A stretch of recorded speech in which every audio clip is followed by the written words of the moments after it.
Boa tarde a todas e todos. Uma satisfação estarmos juntos em mais um encontro.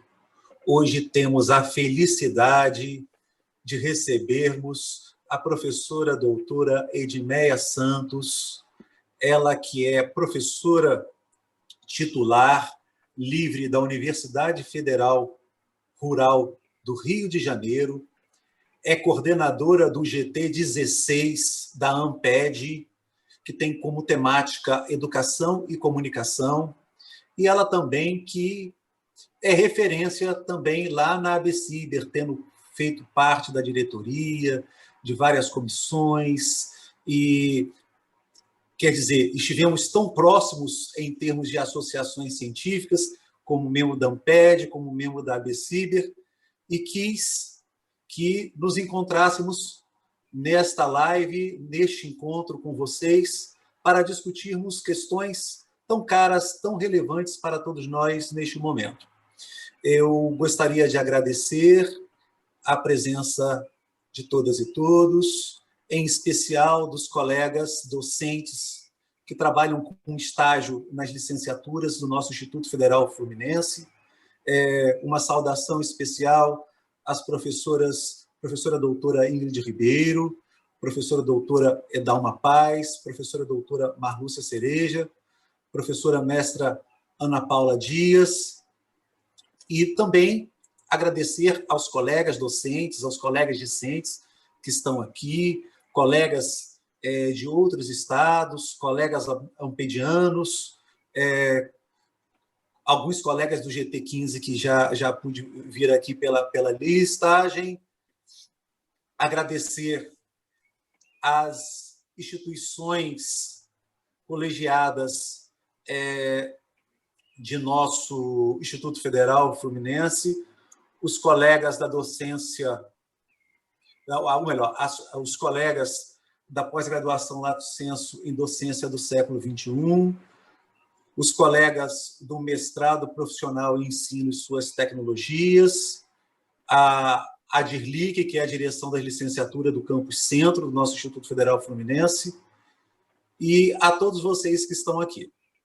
Então, a logística, ou melhor, a dinâmica do nosso encontro será a seguinte: nós estaremos ouvindo a professora Edmeia Santos por aproximadamente 1 hora, e depois nós vamos conversar um pouco e vamos contar aí com a participação de vocês aí pelo chat e com a participação da colega Ingrid aí, que vai estar nos auxiliando nesses diálogos aqui com a Edmeia. Então, o encontro de hoje tem como tema educação à distância, educação online, ensino remoto, caminhos e descaminhos. Então, Edmeia, uma grande satisfação estar com você. Seja bem-vinda em nosso Instituto Federal Fluminense e uma grande satisfação estarmos juntos aqui, e agradeço a você por estarmos juntos. Fique à vontade. Muito, muito, muito obrigada, Décio. Estamos juntos, né? Nosso lema é que ninguém salta a mão de ninguém. Agradeço muito, e enquanto você falava, eu fui aqui encontrando tantas identidades nesse coletivo. Então, eu quero começar dizendo que eu sou Edmeia Santos, professora Edmeia, Meia para os íntimos, tá? Podem me chamar de Meia. Eu estou aqui ao vivo com vocês. Décio, eu tenho um cabelo cacheado na direção dos ombros, tenho pele clara, parecida com a sua. Estou com um rostinho muito... Você conhece acarajé? Você já foi a Salvador? Já comeu acarajé? Estou te perguntando, Décio. Você está aí? Sim, conheço sim. Liga o som do Décio. Bom, então, o meu marido carinhosamente diz que na pandemia eu estou com carinha de acarajé. O que isso significa? Rosto redondo, tá? Eu uso óculos e estou com um vestido preto e branco e um casaquinho amarelo neon, porque aqui no Rio esfriou um pouquinho, para nossa alegria. tá? Eu ainda não conheço o campus, tenho uma amiga muito querida na UENF e já recebi alguns convites, inclusive do seu Instituto Federal. Ano passado, se eu não me engano, recebi um convite que, lamentavelmente, eu não pude atender, mas eu espero que, quando a vacina chegar, eu possa ir aí brindar e conhecer no face-to-face o Instituto Federal e seu equipamento físico. De todo modo, uma alegria estar aqui com você. E quando eu encontrei tantas identidades, né, ao passo que você ia apresentando a comunidade, eu trabalhei minha vida inteira com estágio na licenciatura, estágio na pedagogia. Eu sou, pedagogicamente, da área de interface entre currículo e didática, e a minha discussão de currículo é muito mais na questão da formação em currículo.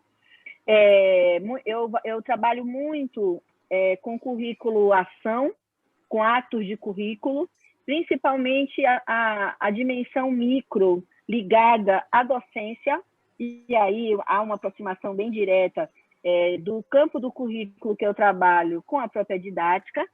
E eu sou pedagoga, então eu tenho essa formação pedagógica nessas áreas de interface de currículo e didática, só que eu sou uma pesquisadora que me posiciono do lugar de alguém que tenta compreender a cultura contemporânea mediada pelo digital em rede, que em nosso país torna-se cada vez maior, principalmente a partir do advento da internet comercial, a partir de 1995.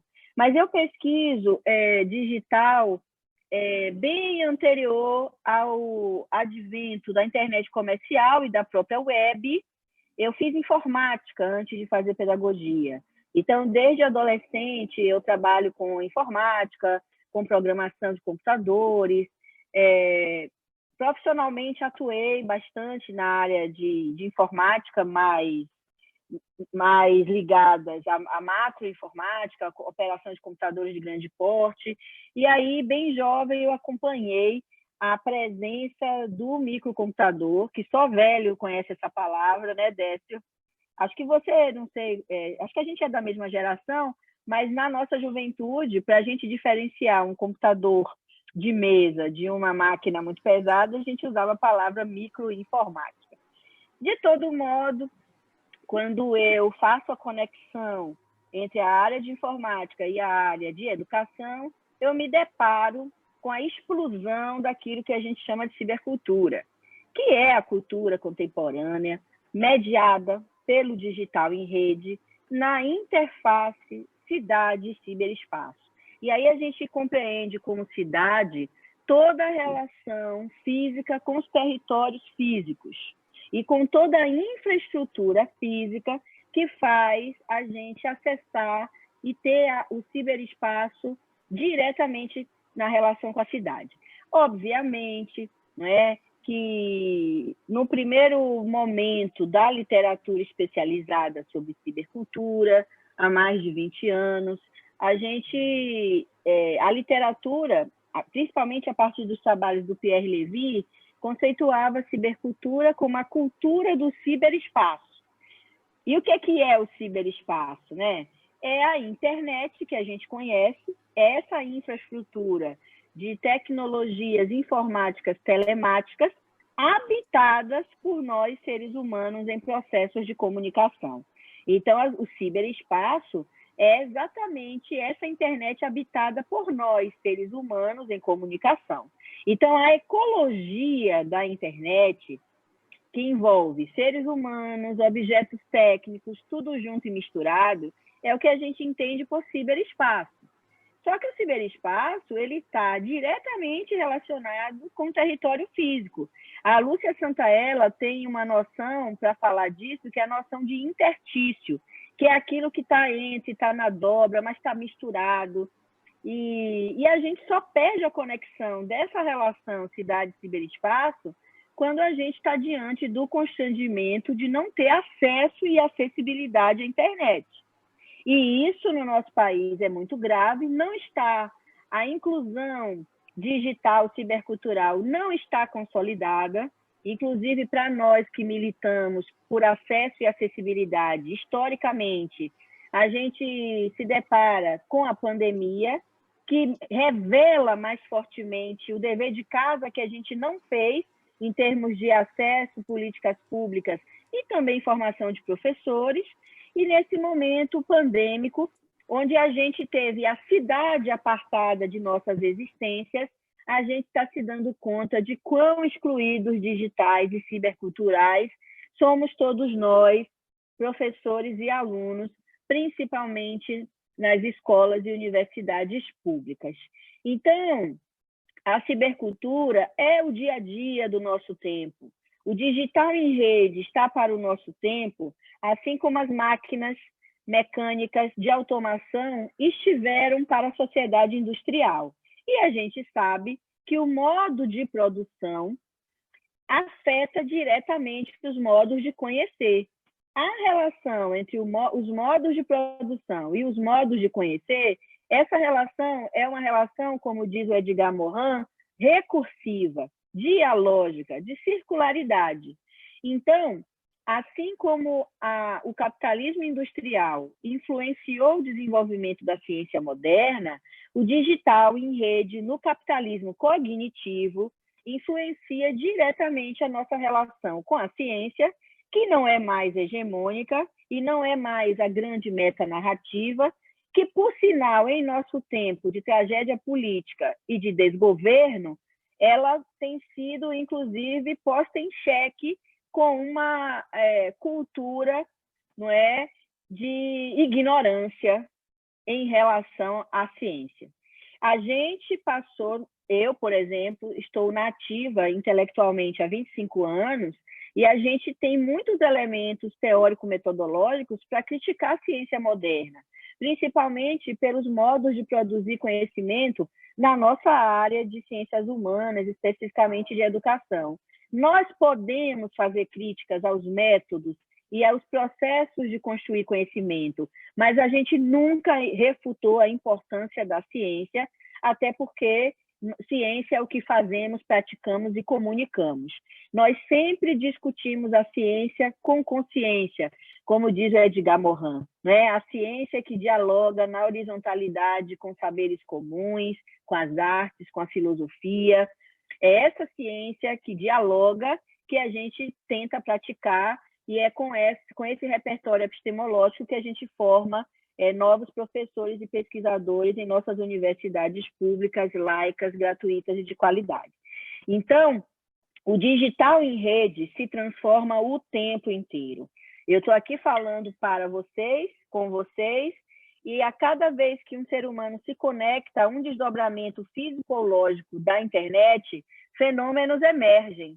E a gente, como intelectuais públicos, a gente tenta compreender esses fenômenos, para com eles aprender, criticar e muitas vezes buscarmos inspirações para desenvolver pedagogias, desenvolver atos de currículos.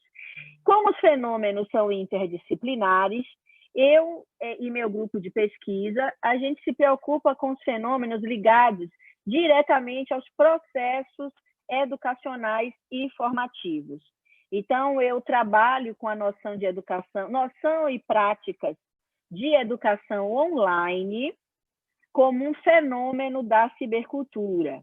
Então, Décio, eu não sei se você já teve a oportunidade de conhecer os meus trabalhos de um jeito mais sistematizado, mas você nunca vai encontrar um texto de Edmeia Santos que diga que a educação online é uma evolução da EAD. Você nunca vai encontrar isso. Você vai encontrar a educação online como algo completamente diferente de educação à distância, algo que quebra paradigmas. A educação online em nossos trabalhos é um fenômeno da cibercultura. É qualquer processo educacional totalmente disperso fisicamente, geograficamente, ou no híbrido da sala de aula presencial, ou até totalmente presencial com extensão online. Então, a gente coloca a educação online como qualquer processo educacional, formal, não formal, informal, mediado pelo digital em rede. Isso pode acontecer numa sala de aula completamente presencial, onde a gente tem o ciberespaço como extensão do que a gente faz no presencial, mas pode acontecer de forma totalmente geograficamente dispersa, como a gente tem vivido hoje, por exemplo, com a pandemia Covid-19. Educação online, para mim, é aquela educação que acontece em comunidade, ou seja, para educar em comunidade não pode ser de forma massiva. Eu não considero educação online quem educa 100, 200, 1.000 pessoas. Não se faz educação online para grandes massas, tá? Se faz educação online em sala de aula, em comunidade, tendo professores bem formados, dialogando diretamente com cada aluno e com o grupo como um todo. Educação online requer sala de aula, requer encontro, requer aluno dialogando com aluno, requer trabalhos de equipe, requer usos didáticos convergentes de tempos síncronos, como este que a gente está vivendo aqui agora. Eu estou vendo que aqui, junto com a gente, dentro do Zoom, eu e Décio não estamos sozinhos. A gente tem a Edalma, me corrija se eu falei o nome errado, a gente tem a Ingrid e a gente tem um suporte técnico que não tem nome. Só que a gente sabe que tem um monte de gente lá no YouTube interagindo no chat. E eu não tenho nem como ir lá, senão eu me disperso aqui, mas eu sei que tem muita gente se encontrando, confraternizando, até conversando sobre o que eu estou falando aqui agora. O síncrono, ele é muito potente porque ele gera esse sentimento de pertença, esse encontro, essa possibilidade de conversar. Só que a gente sabe que em educação online, a gente deve trabalhar também com o assíncrono, ou seja, criar situações de aprendizagens onde a gente possa conversar textualmente, onde a gente pode desenvolver uma determinada atividade e passar a semana trabalhando com ela, sem o constrangimento do tempo real. A gente pode lançar mão de outras linguagens e mídias, a gente pode trabalhar com textos, imagens e sons, tudo junto e misturado em forma de hipermídia. A gente pode dar feedbacks individuais e coletivos, trabalhar temas com mais densidade. E, para isso, é preciso ter um professor bem formado, fazendo as mediações com os alunos, dizendo para os nossos alunos, na prática, que eles também são mediadores de toda a turma, deles próprios e uns com os outros. Educação online, para mim, é essa convergência de situações síncronas e assíncronas, e de convergência também de soluções tecnológicas. Quando a gente adota um ambiente virtual, uma plataforma, a gente sabe que a plataforma é uma solução tecnológica com vários recursos lá dentro. E esses recursos são síncronos e assíncronos. Mas a gente pode também combinar plataformas. Então, vocês aqui usam o Zoom, imagino que vocês devam estar usando o Moodle. Então, o Moodle, a gente sabe que o Moodle tem síncrono e tem assíncrono. O síncrono do Moodle são chats, mas a gente sabe que nas versões atuais, a gente pode jogar o Zoom lá dentro, né? E deixar tudo integrado, se a gente quiser. Então, a educação online, ela é uma ambiência organizada, não só para autoestudo, mas, sobretudo, para ter comunidade de aprendizagem, para ter aprendizagem coletiva, colaborativa. E isso não se faz para grandes massas. E aí, quando eu falo de grandes massas, eu já quero diferenciar a educação online de educação à distância. A educação à distância tem muita importância porque ela consegue alcançar grandes massas. Ela não está muito preocupada com comunidade e com interatividade. Ela está preocupada muito mais em fazer chegar a mais pessoas a instrução e o conhecimento organizado. Então, em educação à distância, você centraliza numa inteligência pedagógica nos materiais, na instrução, na disposição de conteúdos e de atividades, onde você incentiva o autoestudo. O aluno tem acesso aos materiais que foram cuidadosamente desenhados para que ele possa aprender e se desenvolver. E aí o autoestudo é a grande sacada.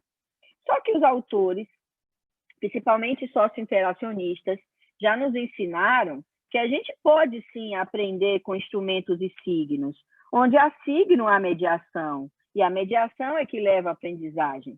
Só que esses próprios autores já nos ensinaram que se a gente consegue fazer isso com o outro e em grupo, a gente consegue aprender mais e melhor. E aí a educação online cuida disso, porque a educação online requer grupo, requer trabalhar junto, e não está muito preocupada com massa, né? Então, a educação à distância é uma metodologia, uma modalidade de ensino legitimada no mundo inteiro, com vários cases de sucesso. No Brasil, pós-LDB e pós a emergência da Universidade Aberta do Brasil, a gente tem aí experiências fecundas. No Rio de Janeiro, a gente tem o CEDERJ, que é um consórcio de universidades públicas, onde eu atuo no curso de Pedagogia à Distância da UERJ. Inclusive, o meu concurso público para a Universidade do Estado do Rio de Janeiro, que aconteceu há 14 anos atrás, foi exatamente para uma vaga de informática na educação do curso de Pedagogia à Distância, na Faculdade de Educação. E eu atuo desde sempre com a disciplina informática e atuo até a presente data. Eu adoro, inclusive, atuar. Há 3 anos, eu fiz um novo concurso público para titular livre na Federal Rural do Rio. Na UERJ, já era professora associada, seria titular nos próximos 6 anos, a partir da data retroativa de 3 anos atrás. Se eu estivesse na UERJ, faltariam só 3 anos para ser titular, por progressão, mas eu resolvi viver uma outra experiência e fiz um outro concurso. Então, como a Federal Rural do Rio de Janeiro faz parte do consórcio, eu continuo sendo professora da UERJ na pedagogia à distância. E lá eu consigo fazer educação online dentro de um sistema de educação à distância que eu valorizo sobremaneira como política pública, mas tenho muitas críticas em relação à sua logística e pela política, inclusive institucionalizada, pela precarização do magistério, nomeadamente chamando isso de tutoria. Então, a educação à distância é algo que eu valorizo e respeito, só que eu acho que em nosso tempo, em relação à metodologia, a gente pode fazer, dentro de um sistema de educação à distância, a prática do online. Basta que a gente conte com professores bem formados e que se formam continuadamente, e para que a gente possa criar desenhos didáticos menos individualistas e mais colaborativos. E a internet, por ser uma mídia pós-massiva, permite o encontro. Por isso que na educação online eu não gosto de trabalhar com a noção de distância, porque, por exemplo, nós aqui estamos distanciados fisicamente, mas a gente não está distanciado socialmente, muito menos cognitivamente, porque a interface que a gente está usando agora, que é o Zoom, não é uma ferramenta, é uma interface, é um meio que conecta pelo menos uma face com a outra. Então, se a gente tem uma pedagogia dialógica freiriana, a gente não subutiliza essa interface fazendo educação bancária. Obviamente que o que a gente está fazendo aqui é conferência, eu sou uma convidada, vocês acham que eu tenho alguma coisa a dizer, então eu estou aqui fazendo uma pré-eleção para a gente startar um diálogo. E isso tudo é muito importante, inclusive, na sala de aula interativa, tá? A pré-eleção nunca é mal vista. Agora, ela não pode ser absoluta quando a gente está falando em didática para o online, tá? E aí, Décio e demais companheiros e companheiras, o que a gente viveu na pandemia foi esse boom e um fenômeno que para o Brasil é muito novo, chamado ensino remoto. Eu afirmo, tá, que nós, intelectuais brasileiros e brasileiras, a gente nunca falou de ensino remoto antes da pandemia. Eu frequento o GT16 há 20 anos, desde que eu entrei no mestrado, e nunca ouvi falar em ensino remoto. Quando a gente tem a pandemia e que as universidades privadas e escolas privadas começam a falar de remoto, e isso aparece nos documentos oficiais, e agora a gente chama semestre remoto, na rural a gente chama de semestre emergencial continuado, mas muitas universidades falam de semestre remoto. Remoto virou o nome do projeto educacional da pandemia. E aí eu fui atrás, né, Décio, porque várias pessoas começaram a mandar muitas mensagens para mim, inbox, pedindo artigo de Edmeia Santos sobre ensino remoto. Meia, como é que você está diferenciando remoto de online, de AD? O negócio começou a me irritar tanto que eu resolvi parar a novela, como eu costumo dizer, e numa noite, numa sentada, eu escrevi um artigo autobiográfico. Não sei se vocês tiveram a oportunidade de ler. E, por sinal, muito bom, muito bom. Vou compartilhar aqui no chat aqui para o pessoal ter acesso. Muito bom. O nome do artigo é EAD, Palavra Proibida, Educação Online, pouca gente sabe o que é, e Ensino Remoto, o que temos para hoje. Então, o título já é provocativo, mas eu fiz esse texto, Décio, num fôlego só. Acho que eu comecei a fazer ele umas 10 da noite, e quando o dia amanheceu, ele já estava pronto, então ele veio assim, com aquela energia da experiência, e eu queimei essa publicação, cientificamente falando, porque eu não publiquei ele como artigo científico. Eu publiquei como notícia científica. Não, então, eu sou editora-chefe da revista Docência e Cibercultura, que é um periódico de difusão, já avaliado pelo Qualis, ligado diretamente ao Proped da UERJ. Então, eu não quis publicar em outro periódico. Eu acabei, durante a pandemia, juntamente com o Felipe, que é nosso editor-gerente, a gente criou uma aba chamada Notícias, para a gente fazer divulgação científica dentro do nosso periódico científico.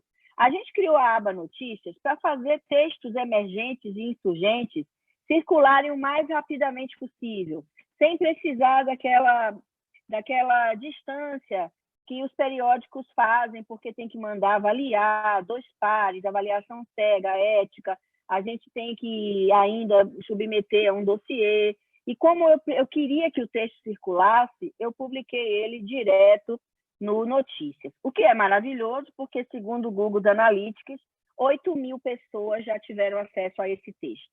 Então, se eu esperasse uma revista publicar, a gente não teria democratizado tanto, né, o artigo. Mas ali, nesse texto, para quem tiver interesse, eu conto exatamente a diferença entre EAD, online e remoto, que aqui eu trago um pouco nessa apresentação oral. Então, o que é remoto para nós? Remoto é exatamente a transposição do currículo que acontecia no presencial para a webconferência em modo síncrono. As universidades privadas, elas tinham que dar uma resposta na pandemia, porque senão ia ter evasão, falta de pagamento, demissões. Então, era preciso fazer alguma coisa. Então, o que as universidades e escolas fizeram? Pegaram a grade de horários, com dias e horários, e jogaram para a internet. E aí tem professores tem professores e alunos trabalhando 6 horas. A gente já tem pesquisas de saúde pública. Pedagogicamente, isso é inviável, porque ficar 6 horas ligados no síncrono já tem gerado muita exaustão, mas é assim que o ensino remoto começou em nosso país. Quando se usa o assíncrono, é para distribuir material de autoestudo. Eu acho que quando você tem um assíncrono, para além da distribuição de material, quando você tem um assíncrono, onde o professor interage com seus alunos, combinando com o síncrono, aí você não tem mais ensino remoto, você já tem educação online, tá? Eu acho equivocado chamar só o síncrono de online. só o síncrono é remoto, tá? O online é essa convergência de espaços-tempos, metodologias e linguagens. Eu estou fazendo o quê na minha universidade? Educação online. Eu dou aula na graduação de Política e Gestão Escolar. Eu tenho 4 horas semanais. Eu trabalho 2 horas síncronas, usando RNP ou Jitsi, porque a minha universidade optou por interfaces públicas e software livre. E eu desenho no AVA do sistema acadêmico, que é um AVA bem restrito, mas permite postar conteúdos e abrir fóruns. E aí eu desenvolvo atividades distribuindo essa carga horária das 2 horas, que eu não trabalho totalmente no síncrono, eu divido isso com atividades assíncronas com a minha turma. Há colegas, e aí eu divido o síncrono e assíncrono na semana, mas tem colegas que estão fazendo uma coisa que eu estou achando bem interessante. Numa semana eles trabalham 4 horas síncronas, e na outra eles trabalham assíncrona, não tem síncrono. E assim os arranjos de espaços-tempos estão se formando, né? Graças à liberdade de cátedra, o que eu acho maravilhoso, porque tudo que a gente não precisa é modelo fechado e igrejinha epistemológica. Então, eu acho que dá para a gente combinar muito bem EAD online e remoto, avançando a discussão do currículo em nossas universidades. O grande problema do currículo é a disciplinaridade.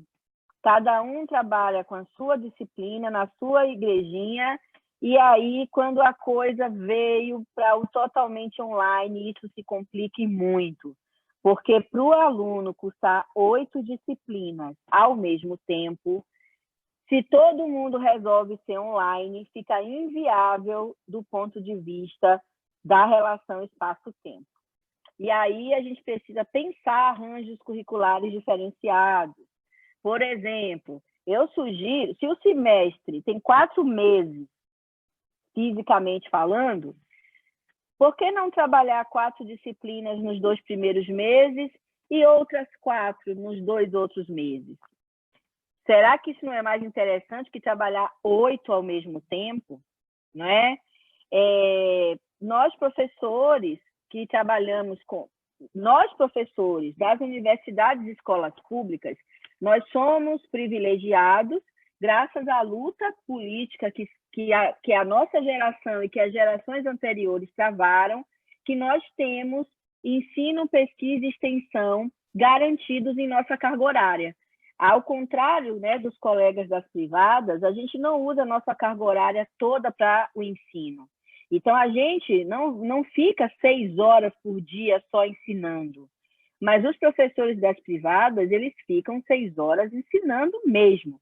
E os alunos na posição do corpo condicionado ao desktop, o que faz com que a gente fique extremamente exaustos, inclusive fisicamente e cognitivamente, provocando até doença mental, porque o nosso emocional fica muito, muito comprometido. Então, minha gente, tudo isso serve para a gente pensar. Avançando para a questão, para a convergência e a divergência, né, que é o título dessa mesa, o que é convergente nas 3 modalidades?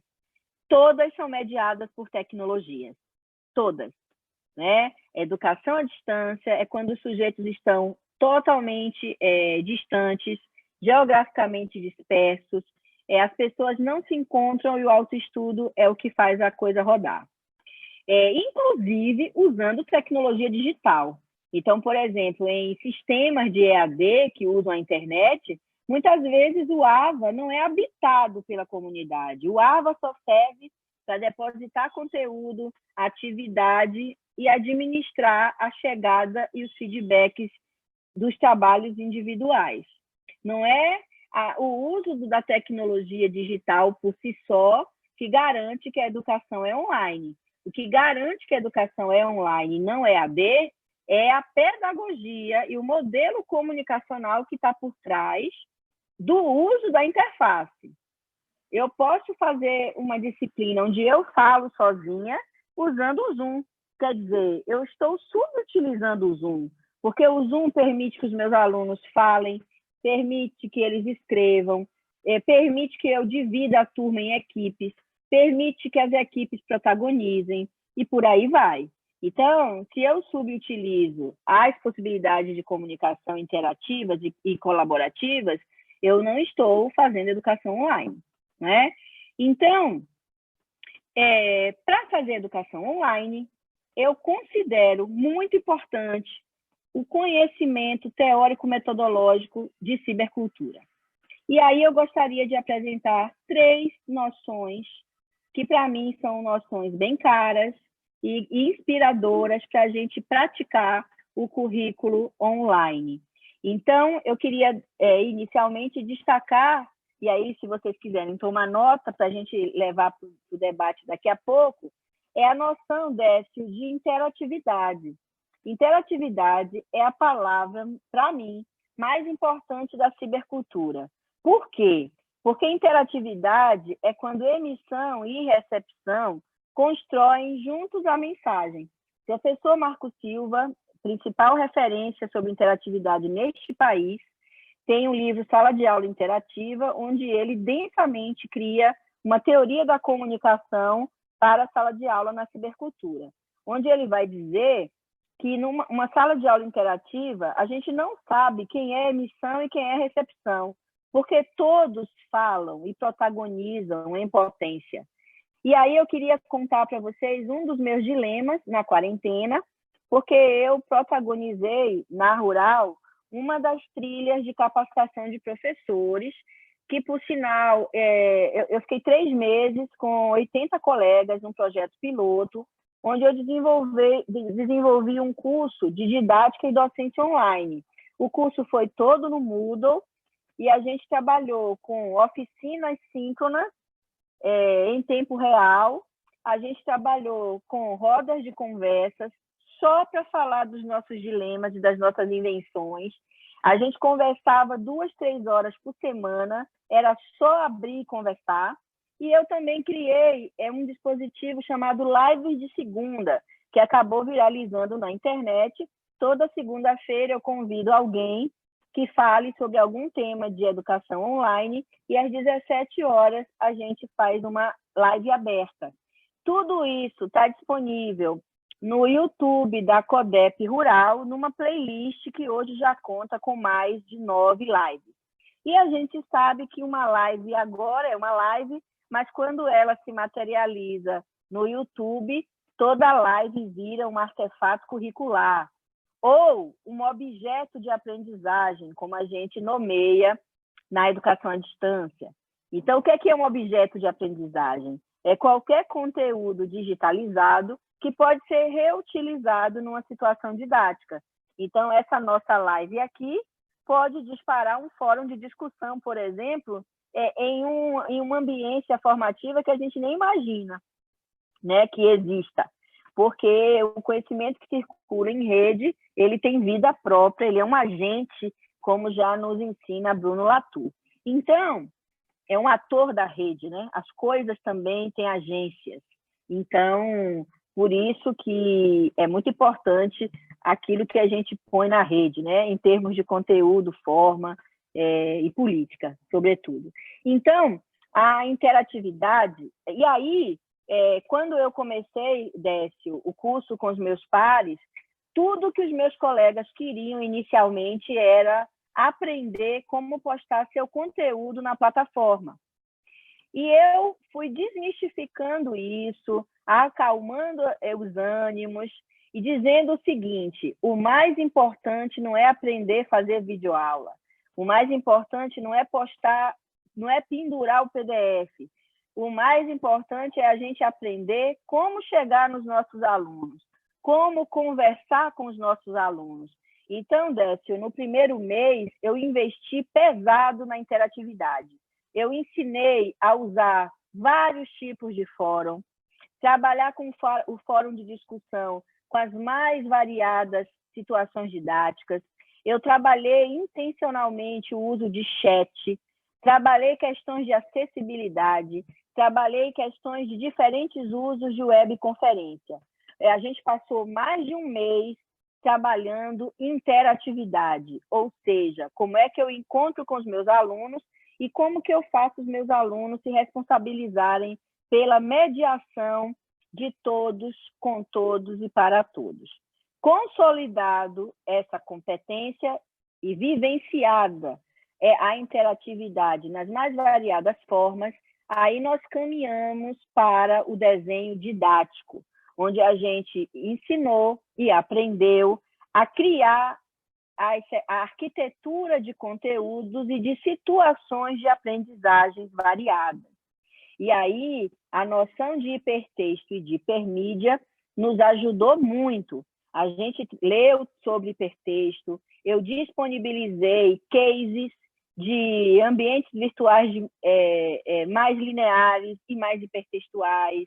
Hipertexto foi discutido densamente por nós, a partir da literatura especializada. E aí eu fui apresentando as ferramentas e interfaces do Moodle com essa discussão hipertextual. Eu ensinei a usar o livro, eu ensinei a criar uma página web, a integrar som dentro de texto e com imagem, e assim eles foram criando, experimentando isso numa área que eu chamei de ateliê. Então, todos os professores estavam no Moodle como alunos, onde a gente tinha o desenho didático da formação, mas cada professor tinha um Moodle para chamar de seu. E aí eles ficavam praticando com senha de professores as interfaces do Moodle. Só que essa formação não foi instrumental. Eles aprenderam a botar a mão na massa na plataforma, mas discutindo docência e didática. Então, teve toda uma discussão pedagógica sobre a educação online, e isso foi muito bonito. Hoje, a gente não tem Moodle para todos os professores, por conta de problemas e limitações de acesso. A gente tem usado o AVA do SIGA, mas a pegada didático-pedagógica ficou, e a transposição disso acabou indo para o nosso AVinha do SIGA, que é bem limitante, né? No nosso AVA, a gente não tem interfaces para produzir conteúdos hipertextuais lá dentro. A gente tem que produzir usando outras plataformas e linkar para dentro do AVA. Então, os nossos colegas perceberam que o Moodle é muito melhor, muito mais profissional, e hoje já há na universidade uma militância para a gente ter acesso e acessibilidade ao Moodle. Para isso, a universidade vai precisar se organizar e garantir aí os links e os servidores. Bom, e um outro conceito que eu gosto muito é o conceito de simulação. Simular é inventar, fazer de conta, trabalhar por projetos, fazer estudos de caso, né? É fazer teatro do oprimido, bem a lá Augusto Boal, né? É você lançar uma situação e uma problemática e pedir para o seu coletivo decidir sobre o que fazer com aquele problema, protagonizando aquilo que a gente chama de práticas subversivas, etnométodos. Então, a gente trabalhou muito com criatividade. E aí, Décio, eu fui apresentando para o meu coletivo essas coisas que estão na moda aí, tipo sala de aula invertida, webquest, alguma metodologia ativa, só que tudo isso sem perder de vista a pegada cibercultural.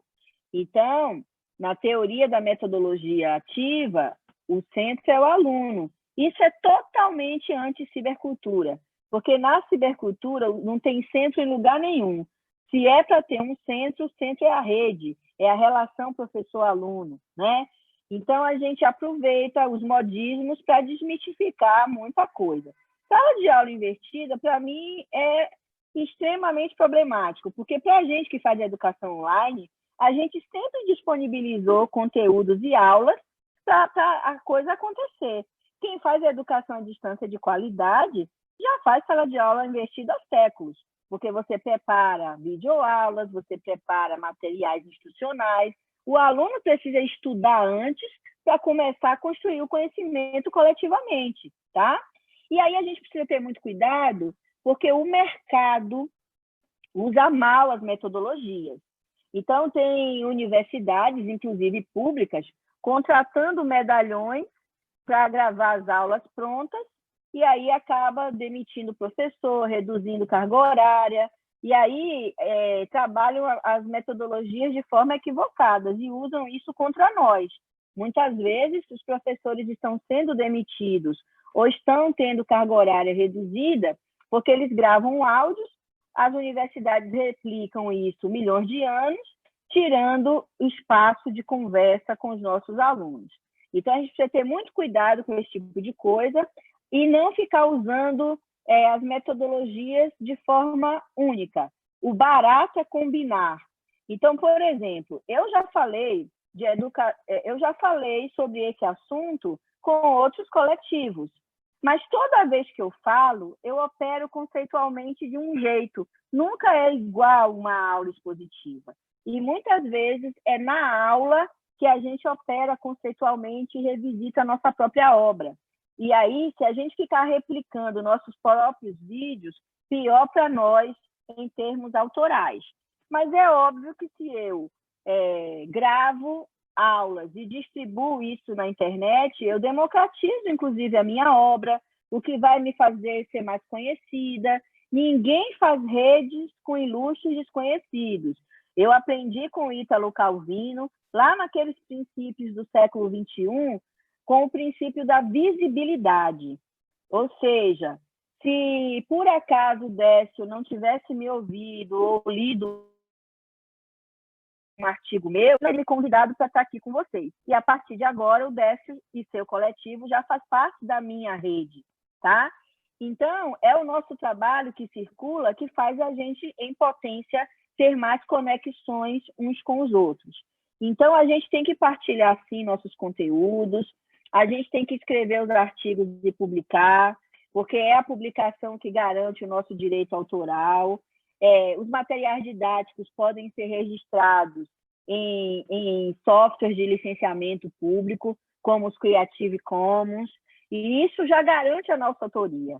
Se a gente é copiado, plagiado, isso não é problema nosso, é problema ético de quem usa errado. E a gente tem que falar sobre isso e formar nossos alunos para que eles não cometam esses deslizes e alguma desonestidade intelectual.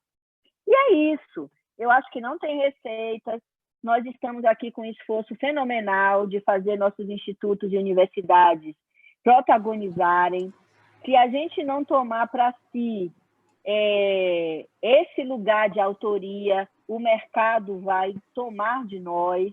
Não esqueçamos que já tem legislação aprovando o mestrado à distância, e aí a gente sabe que se o mercado se apropria disso, vamos ter menos financiamentos para a gente fazer nossos próprios mestrados.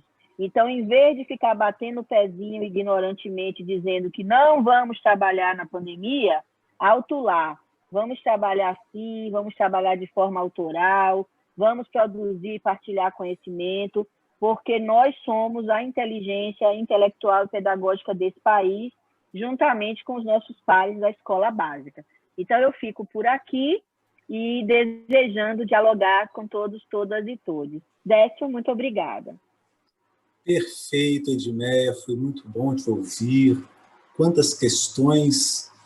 Eu vou dizer que eu me senti muito representado por suas falas, pelas questões, pelas provocações que você traz.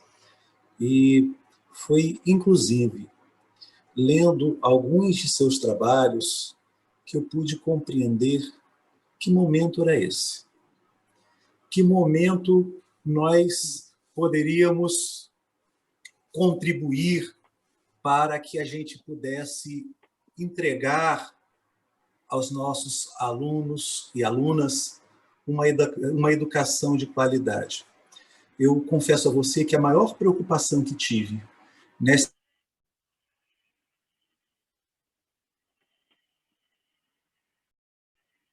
O áudio do Décio não chega para mim agora.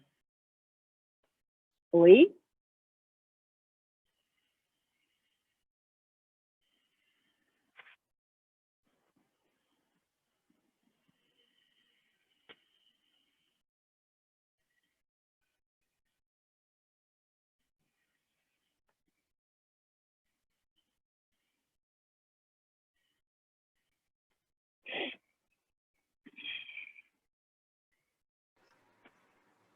Pois bem, voltei?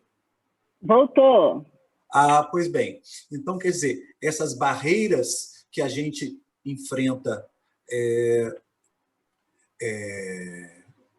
na educação online, no ensino remoto e, por vezes, na educação à distância, elas não são muito diferentes daquelas que a gente enfrenta no dia a dia, no presencial, em nossas escolas, em nossas universidades. Agora, é importante que a gente saliente que existe uma questão que é muito séria em nosso país, dentre tantas outras, mas a barreira econômica. Lamentavelmente, uma parte considerável dos nossos alunos, de nossas alunas, não dispõe de conexões, de um pacote de dados, que não dispõe de smartphone, não dispõe de tablet, e N coisas. Às vezes tem tudo isso, mas não tem um espaço adequado em sua casa para que possa participar das atividades síncronas. Então, essa é uma questão também muito importante que você traz. E quando você descortina para nós a questão do capitalismo cognitivo, é algo que precisamos estar atento, porque, na verdade, o capitalismo cognitivo ele se contrapõe àquilo que defendemos, que é justamente o contrário disso, que é a diversidade cognitiva, a pluralidade cognitiva. Então, penso a justiça, que foi... né? A justiça cognitiva, perfeito. E aí, nessa linha do professor Boaventura de justiça cognitiva, a gente é convidado a quê? A se desafiar, a criar oportunidades no que o professor Boaventura chama de artesania metodológica. Usar o quê? Usar os instrumentos, os métodos para tornar essa interatividade, que é tão importante, real. Então, eu fico muito feliz, são muitas as questões, muitas as provocações, e eu gostaria, estamos aqui com mais de 100 pessoas aqui dentro da nossa sala no Zoom, e a gente gostaria que vocês pudessem encaminhar pelo chat algumas perguntas para que a gente possa ampliar a nossa roda de conversa, não é isso, Edmeia? Maravilha. Eu aproveito, Décio, e trago da sua fala essa constatação da exclusão sociodigital, e a gente milita há mais de 20 anos pela inclusão digital para todas as pessoas. Nós somos autores, né, nós brasileiros, de um dos mais competentes marcos civis da internet, e a gente não conseguiu implementar lá atrás aquilo que a gente chamou de livro verde como política pública, né, em termos de inclusão digital. O que acontece na pandemia é que isso tudo passou a ser discutido em nossas universidades. E cada instituto, cada universidade também criou o seu programa emergencial de acesso e acessibilidade, fazendo opções por plataformas públicas e de software livre. Algumas chegaram até a fazer aquisições, como comprar o Zoom. Só que a gente também, de uma certa forma, fez chegar a conexão para o aluno que declarou que não tinha. A minha universidade, por exemplo, abriu um edital onde os alunos ganharam uma bolsa para pagar o seu acesso à internet. Os próprios alunos se organizaram em campanhas solidárias, e um foi, por exemplo, disponibilizando aquele celular que não usava mais, o laptop que estava sobrando em casa. Então, a gente percebeu um esforço de política pública e também de solidariedade, já que a gente está citando aqui o Boaventura. E a gente precisa diferenciar solidariedade de caridade. Incentivar ações solidárias entre nós.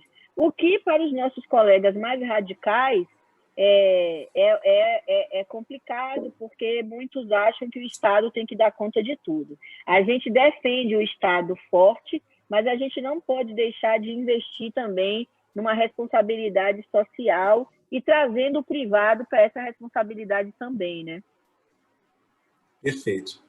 Perfeito. Já temos algumas questões aí no chat, Edmeia, mas você quando falou da educação à distância, você trouxe uma questão muito importante, muito cara, que é justamente a precarização do trabalho docente na educação à distância.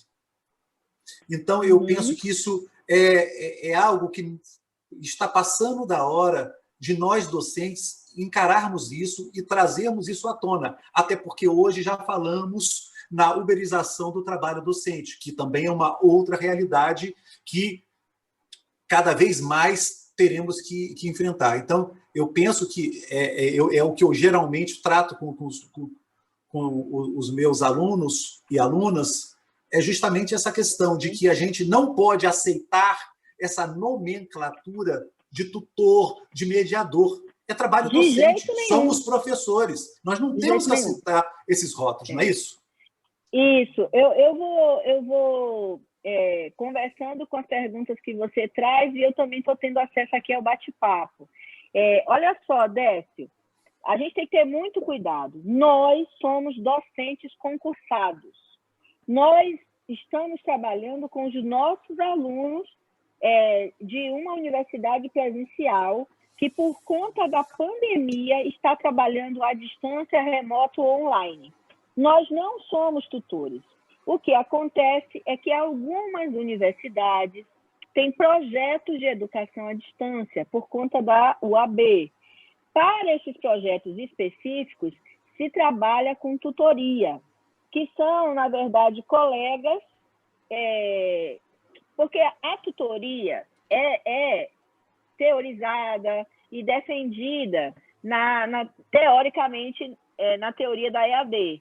Só que, por exemplo, o tutor, em alguns países, ele tem contrato de trabalho. Eu fiz meu pós-doutorado, por exemplo, na Universidade Aberta de Lisboa, em 2013. E lá, a universidade tem tutores para trabalhar na graduação. Essas pessoas têm contrato de trabalho, direito trabalhista, tá? E elas são tratadas na universidade como professores auxiliares, aqueles em início de carreira. Tá? Na pós-graduação, mestrado e doutorado, não há tutoria. Você tem 20 alunos para um professor por disciplina. Então, a pós-graduação é praticamente online, com mediação de doutores. Agora, em nosso país, a educação à distância, ela apareceu como algo para fazer acontecer de forma mais rápida a formação de professores que eram leigos. Só que a coisa deu tão certo que o projeto continuou. Né? Então, o CEDERJ, por exemplo, não era para continuar a vida toda, era para atender aquela questão da LDB. Mas aí o sistema não se desenvolveu do ponto de vista trabalhista e a gente hoje, eu, por exemplo, defendo o CEDERJ com unhas e dentes. Eu não quero que ele acabe, mas eu quero que esse Estado possa levar esse projeto mais a sério, inclusive fazendo concursos para professores e abandonando essa coisa vergonhosa que é pagar menos de um salário mínimo para alguém fazer uma mediação na educação superior. Eu tenho uma equipe de 6 pessoas que eu formo, são meus alunos de mestrado e doutorado, inclusive, alguns já mestres e doutores, porque a gente acaba envolvendo tudo no ensino, na pesquisa e na extensão. Mas eu fico muito constrangida com a forma com a qual os meus parceiros é tratada do ponto de vista profissional. Então, nós não podemos criar outros nomes para nós mesmos. Nós somos professores dos institutos e das universidades. E quando a pandemia acabar, vamos lançar mão do que a gente aprendeu para fazer nossa sala de aula presencial ser menos mofada, né, gente? Porque do jeito que era, também não era tão bom, né? Então, a gente precisa ter autoria e autonomia para poder inovar em currículo. Bom, é isso. Tinha uma pergunta aqui, mas eu acho que eu me perdi. Mas tudo bem, vou deixar você mediar aqui. Não, perfeito. Agora traz aí, uma colega traz a questão do acesso das pessoas com deficiência na cybercultura, né? Então, o que eu posso trazer eu penso que a gente precisa compreender da seguinte maneira: as barreiras que existem As barreiras que existem no presencial existem na educação online, existem no ensino remoto e existem na educação à distância. O que precisamos observar e explorar não é só os recursos de tecnologia assistiva, mas também a concepção de desenho universal de aprendizagem, que precisa nortear aquilo que você traz, Edmeia. É você pensar, planejar, desenhar o seu ambiente, o seu espaço de aula, de forma que contemple a todas e todos, que contemple essa diversidade cognitiva que é tão importante que estamos falando. Não é isso, Edmeia? Até porque as plataformas já são acessíveis. Então, por exemplo, quando você coloca uma imagem no Moodle, o Moodle já tem a opção para você fazer a descrição da imagem, né? O Moodle já te permite, por exemplo, nas novas versões, trabalhar podcast dentro de um fórum. Quer dizer, a gente pode responder e dialogar num fórum, se a gente quiser, só com áudio, né? Enfim, as plataformas em si, elas já são contempladas com recurso de acessibilidade. Só que a gente tem que exatamente prestar atenção ao universal. E aí é muito importante ter colegas especialistas nessas áreas para nenhum projeto ficar fora disso. Então, por exemplo, eu tive muita sorte, né, de, por exemplo, quando eu trabalhava na UERJ, lá a gente tem um projeto Rompendo Barreiras, que não só apoia professores e alunos, mas também apoia a comunidade fluminense. Na Rural, a gente tem vários professores, professora Márcia Plete, com um a Márcia, minha enorme, amiga, muito querida. Maravilhosa. Não há uma reunião decisória que a Márcia ou outro colega não esteja presente para garantir exatamente a acessibilidade na discussão. E aí tem o Alan Damasceno. Então, assim, quanto mais a gente tiver intelectuais com deficiência e que entendam do tema, mais a universidade vai ser apoiada, porque graças a políticas públicas, as pessoas estão chegando ao ensino superior e à pós-graduação e assumindo cargos importantes como a docência universitária. Então, essa questão do acesso da acessibilidade se agrava com a pandemia, mas ela já vem sendo trabalhada por todos nós, com cases incríveis por esse Brasil afora. Agora, em algum momento da nossa história, a gente se preocupou em saber se o nosso aluno tinha internet em casa? Isso foi agora com a pandemia, que a gente se mobilizou, aplicamos questionários, né, botamos a cabeça para pensar em como que a gente pegava uma rubrica daqui e transformava em outra colar. E aí é o lado da oportunidade dentro da crise, né? Tão já teorizada, inclusive no ensino e na história e na filosofia da ciência. Uma das coisas que você colocou, que eu prefiro trazer mais uma vez essa discussão, é justamente em relação à condução dos conteúdos. O excesso de conteúdo que tem sobrecarregado e dificultado a aprendizagem dos nossos alunos e essa interação que é tão importante nesse meio. Então, quando você coloca aqui, chama a atenção que não é só pendurar o PDF, eu achei fantástico, porque essa é uma das questões, porque a gente transfere toda a referência complementar e principal, joga no ambiente virtual e espera que o aluno se vire sozinho, entendeu? Achando que um encontro, 2 ciclos vai dar conta. Eu penso que você poderia abordar isso mais um pouco para a gente. Legal, Décio. Olha só, a história acadêmica mostra que quando uma mídia nova ou uma metodologia nova aparece, nós usamos o novo com a experiência da anterior que a gente tem. Então, a gente, por exemplo, usou a televisão como rádio, a gente está usando a internet como televisão, a gente está usando mídias interativas com práticas bancárias. Então, num primeiro momento, a gente faz como a gente sabe. Só que a própria mídia vai mostrando para a gente outras possibilidades. Aí é aquele modelo piagetiano que ainda serve.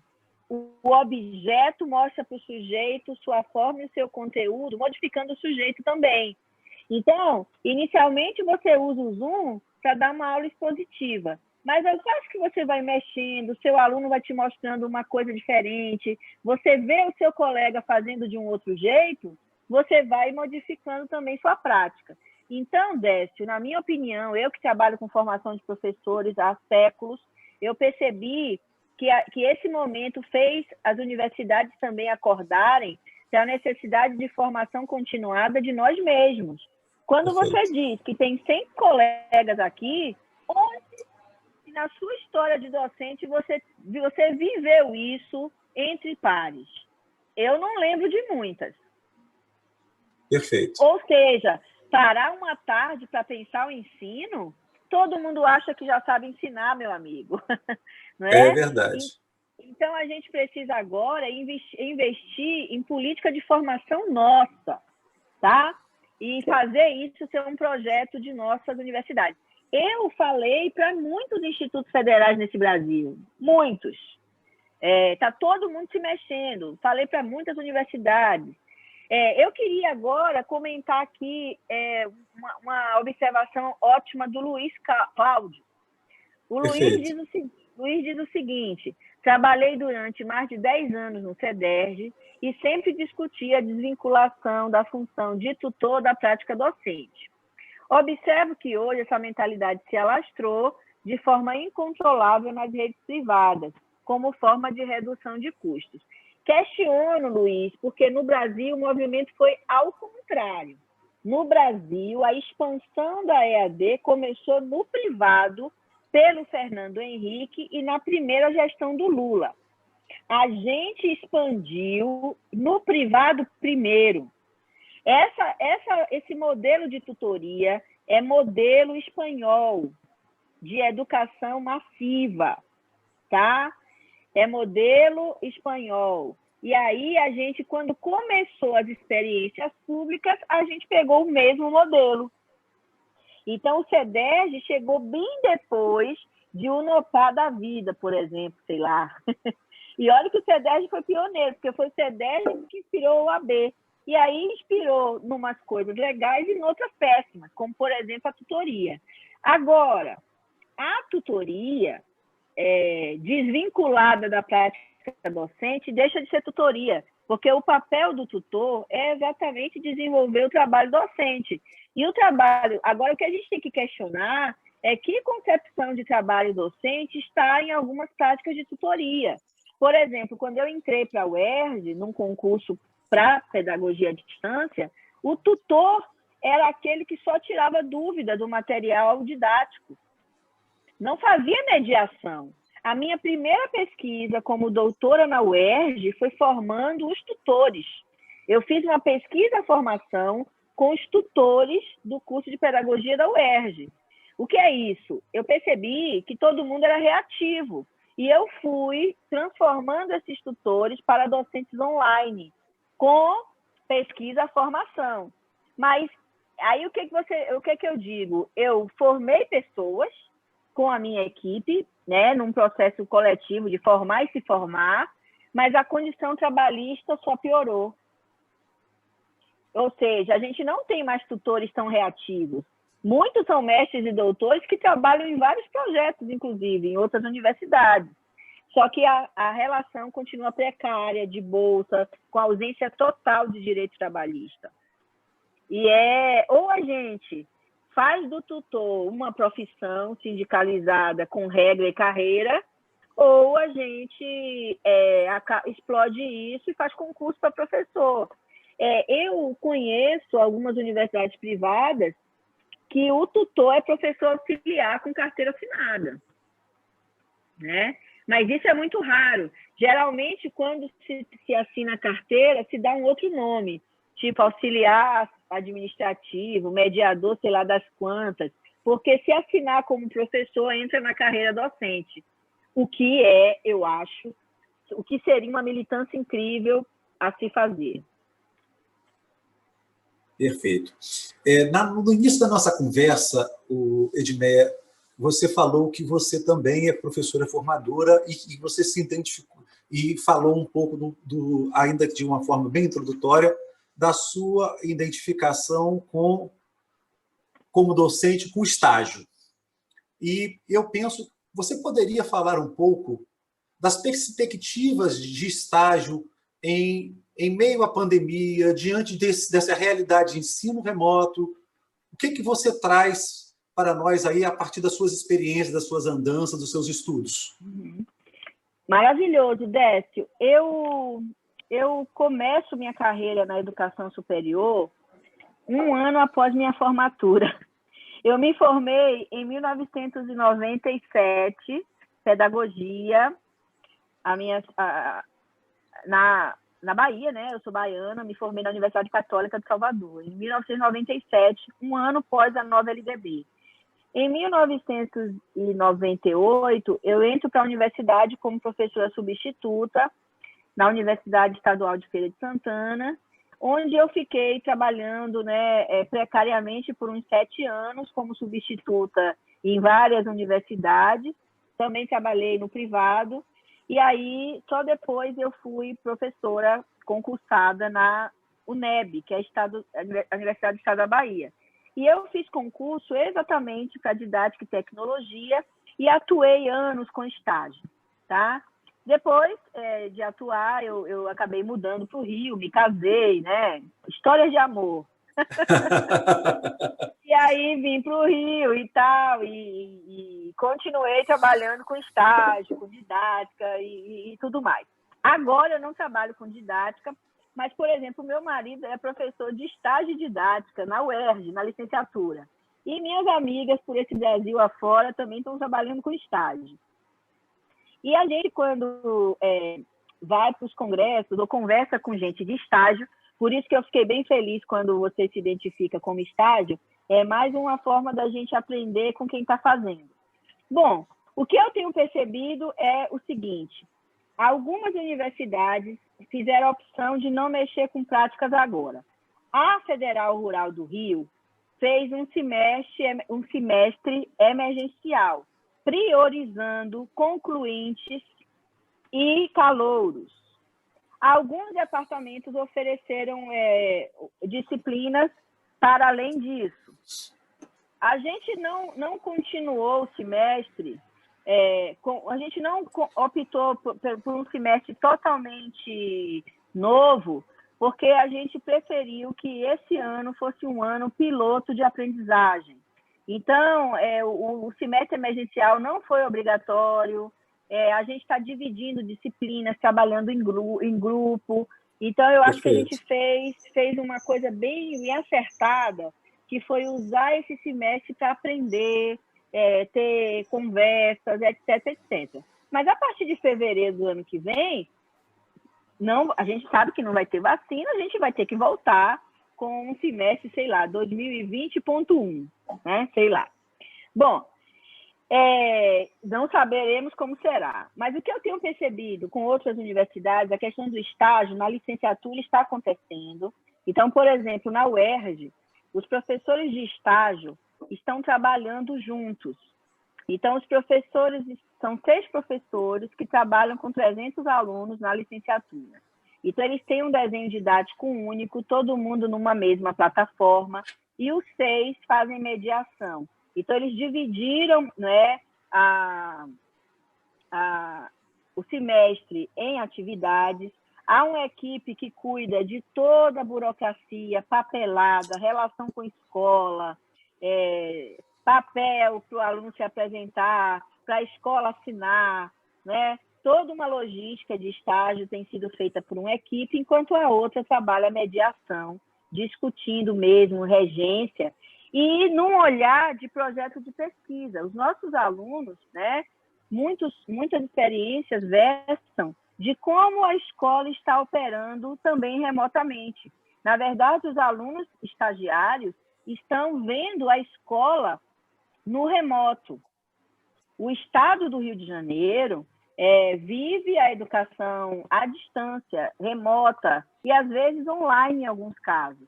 O Estado contratou um canal de televisão, faz material impresso chegar, tem professores que conseguem fazer mediações pela plataforma, outros fazem pelo WhatsApp. Há uma confusão generalizada, mas práticas estão em emergência. e os alunos de estágio estão cartografando essas práticas, mapeando os dilemas docentes e até pensando junto com os professores possibilidades de fazer alguma coisa com o que temos para hoje. Eu penso que a área de estágio vai crescer muito refletindo sobre esse momento histórico. E até, penso eu, ganhando mais politização, principalmente em questões de acesso e acessibilidade. Perfeito. Eu gosto muito do que você traz de pesquisa e estágio. Sim, pode continuar. Eu tenho contato com amigos e amigas na Bahia. Eu fui professora da UNEB, né, como eu disse, a maior multicamp desse país. Então, eu ontem, inclusive, fiz uma conferência de abertura para um evento, porque, assim, como eu sou de uma geração, eu fiz mestrado e doutorado na Universidade Federal da Bahia. Então, a minha geração toda é professora da UNEB, dos institutos federais, está todo mundo produzindo muitas coisas. Então, eu posso depois, inclusive, recomendar alguns colegas que estão trabalhando diretamente com estágio, e aí eu acho que você pode convidá-los até para partilhar. Ótimo, ótimo, muito bom, Randmeia. Eu ia pedir justamente isso. Essa troca eu acho que é muito importante, essa rede de apoio e cooperação nesse momento, mais do que nunca, é muito importante. Inclusive, nomeadamente, eu vejo boas experiências na UNEB Estadual da Bahia, na UER,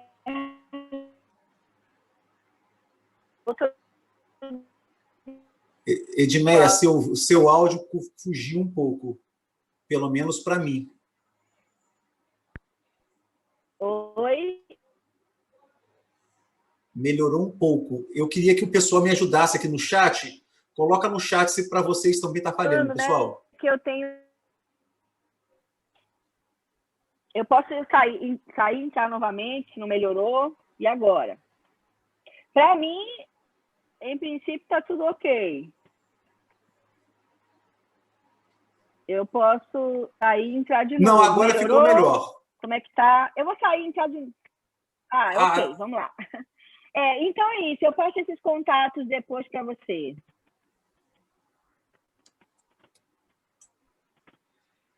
Ok? Melhorou bem. Vamos lá.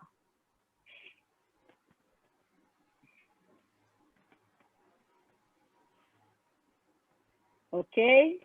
Ok, pode dar sequência, Edmeia, está muito bom agora. Ok, não, próxima temática. Próxima temática. Bom, então trouxemos a questão do estágio, e agora eu queria que você trouxe uma questão muito interessante, que a gente também não tem como falar. Quando você fala nas ondas, nas ditas metodologias ativas, como se fosse algo novo e que fosse algo que, assim, não se pode trabalhar com tecnologias digitais sem que a gente trabalhe com metodologias ativas. Isso é um mito que precisa ser desconstruído. E você traz uma grande besteira. Pois é. E é bom ouvir isso de um colega que vem de fora, porque você sabe bem que santo de casa, como você disse anteriormente, santo de casa às vezes não faz milagre. Então, eu gostaria que você falasse um pouquinho disso para nós. Olha só, tem muita gente séria trabalhando metodologias ativas, ensino híbrido. Por exemplo, o professor José Moran. Toda vez que eu escuto o Moran, eu percebo quão sério é o Moran. Apesar de, algumas vezes, não concordar com algumas coisas, porque eu sou totalmente cibercultura, né? E eu acho que a metodologia ativa recupera um pouco o escola-novismo e centra no aluno, o que, para mim, epistemologicamente não funciona. Mas eu valorizo muito a criatividade das metodologias ativas e, muitas vezes, eu lanço mão de algumas delas, mas com aquela pegada mais ciber, tá? O que é que a gente percebe, o que é que a gente tem visto acontecer? E aí é preciso ter cuidado que, às vezes, o mercadológico estraga a potência da teoria pedagógica. Uma vez eu visitei uma universidade privada, eu fui fazer uma palestra num congresso científico e uma pessoa me convidou para eu fazer um tour num prédio novo que eles criaram. E aí eu fui, fiz esse tour, fiquei encantada, tudo era muito bonito. E aí tinha uma sala, Décio, bem grande, com Sim. divisórias, cadeiras móveis, cantos, cantos temáticos. Tinha um cantinho para TV e vídeo, um cantinho para livros, móveis bem sofisticados. Eu achei aquilo encantador. Mas aí, quando a gente conversa um pouco mais, a professora revela: aqui é uma sala para 150 alunos, porque a gente vai trabalhar com rotações de grupos. E eu falei: quantos professores? E ela me disse: um professor com 2 estagiários. E aí eu entendi o investimento no espaço físico. Ou seja, você já se imaginou rodando numa sala gigante com 150 alunos, criatura? Pois é. Olha, se para quem enxerga é difícil, imagine para os professores cegos. Hein? Aí agora estão transportando isso para o Zoom, para poder ter um professor para 200. E aí, minha gente, me desculpa, não dá para ser feliz assim, né? Você não pode perder a dialógica freiriana. Você não pode perder o contato e o diálogo, tá? Sim. Então, não dá para educar em massa com roupa nova. O que eu acho legal das metodologias ativas é o protagonismo, essa coisa de você trabalhar por projetos, mas isso a gente já faz sempre. O construtivismo reviveu isso de formas bem legais, né? Sim. Então, a gente precisa ter cuidado com essas armadilhas, porque essa coisa de estar numa sala com os alunos e dividir em grupos diferentes e tal, já fazemos, muitos de nós. Então, é preciso ter muito cuidado com essa... Sabe o que eu tenho percebido? Eu tenho feito uma revisão, não tão sistemática, mas eu tenho feito uma revisão de literatura sobre educação híbrida. Eu tenho percebido que tem um monte de gente repetindo um determinado framework, sem citar as fontes, trabalhando um negócio já robotizado sobre rotação, flex, blá, blá, blá, blá, blá, blá. E aí eu fui fundo e descobri que isso vem de um autor americano chamado Christoph e tal, que ninguém cita. E as pessoas trabalham o framework como se só existisse esse jeito de fazer ensino híbrido. Gente, é de uma ingenuidade, para não falar de desonestidade intelectual, que é apavorante. Então, a gente precisa ter muito cuidado com isso e criarmos nossos próprios jeitos de fazer, lançando mão do que há de melhor, mas com muito cuidado, porque a gente está num desgoverno que pode se apropriar dessas teorias e usar isso contra nós. Nós, do GT16 da AMPED, junto com o GT de Política, GT11, a gente criou uma nota refutando a portaria da EAD que veio do Ministério agora. A gente defende a EAD metodologicamente, mas a gente não vai transformar nossa universidade e nossos institutos presenciais na EAD que o Weintraub quis um dia. Perfeito. E olha, e como temos produzido notas de repúdio nesses últimos meses, né, Edmeia? Então, quer dizer, eu penso... O Luiz Cláudio traz mais uma pergunta aí. Você consegue visualizar que saiu da minha tela? Consigo. Mais uma pergunta, se me permite. Claro, colega. Entre educação online, educação à distância e ensino remoto, qual é o limite da transposição de práticas no ensino presencial? Se é que posso tratar dessa forma. Pode sim, Luiz Cláudio, porque tem legislação para isso.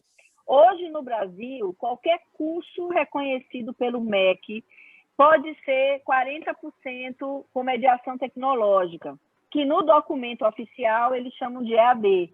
Então, uma disciplina inteira pode ser 40% com mediação, ou um curso inteiro. Há legislação para isso, e se a instituição quiser, pode fazer. Eu sou contra, politicamente, tá? Essa portaria começou com 20%, a gente não usou, e eu acho que foi uma burrice a gente não usar, porque se a gente tivesse usado, a gente teria se desenvolvido e inovado pedagogicamente, Mas agora, eu acho que a gente não deve usar esse número todo de 40%, não. Mas agora, aspas, a gente está numa pandemia. Numa pandemia, a gente tem que ser 100% à distância, online e remoto. A gente não tem acesso à nossa sala de aula presencial e a gente precisa fazer a nossa universidade e o nosso instituto funcionar. Quando a gente tiver vacina, que a gente fizer a opção em voltar para o presencial e que a gente ainda, né, estiver usando protocolo de segurança, aí eu acho que a gente pode fazer um híbrido. Mas, nesse momento, lamentavelmente, tem que ser tudo geograficamente disperso, porque a experiência internacional já mostrou que o retorno antes da vacina é intensificar a contaminação. E aí não dá para fazer isso agora, né? Penso eu. Perfeito. Eu queria retomar mais uma vez a questão da formação que você propôs, que você tem desenvolvido ao longo da sua trajetória profissional. Eu tive oportunidade de acompanhar vários vídeos seus, inclusive desde o primeiro, eu acho que um dos primeiros nessa pandemia foi aquele abrindo o Amped presente. Então, o que eu tenho observado, a necessidade de mais do que nunca a gente investir em formação e investir numa formação diferenciada, porque, quer dizer, eu costumo propor a reflexão às turmas em que eu estou trabalhando, no sentido de que, desde o início da década de 1990, o poder público tem investido em equipamentos, em ferramentas, mas a gente percebe que, na verdade, não existe formação e principalmente, a gente não percebe uma política pedagógica que favoreça essa interação, esse passo à frente, que hoje é muito fácil dizer, porque os professores não trabalham com tecnologia. Não, isso aí não é verdade. Nós vivemos com tecnologia. A questão Exatamente. É que muitas barreiras não... Quer dizer, a instituição, o poder público, não oportunizou uma autonomia para que pudéssemos trabalhar, porque nós estamos inseridos nessa cybercultura, não é isso? Queria que você falasse um pouco disso, se você puder. Olha só, nós somos praticantes culturais, né? A gente usa o digital em rede na relação cidade-ciberespaço, mas nem todos nós usamos para fins autorais e cidadãos.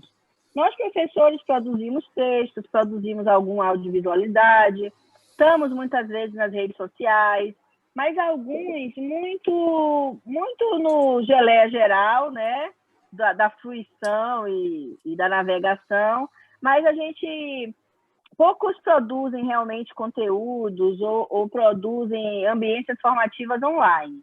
Mas, de uma certa forma, a gente usa, tá? Agora, as políticas de formação de professores para o uso da tecnologia, elas praticamente não alcançaram o professor da educação superior.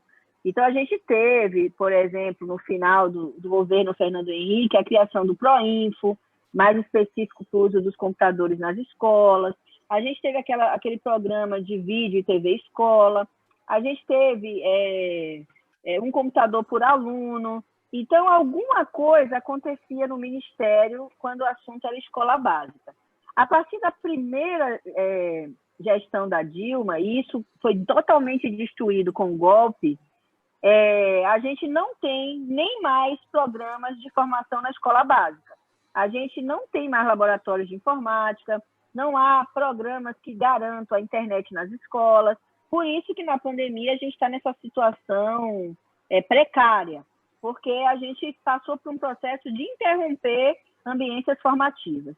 E, lamentavelmente, na educação superior, e aí eu acho que os institutos federais foram mais contemplados com recursos e com políticas de formação, principalmente na era Lula, quando tudo isso foi duplicado praticamente, né? Eram só 150 e poucos institutos, isso dobrou. De doação, alunos. Está falhando um pouco, Edmeia. Eu estou falando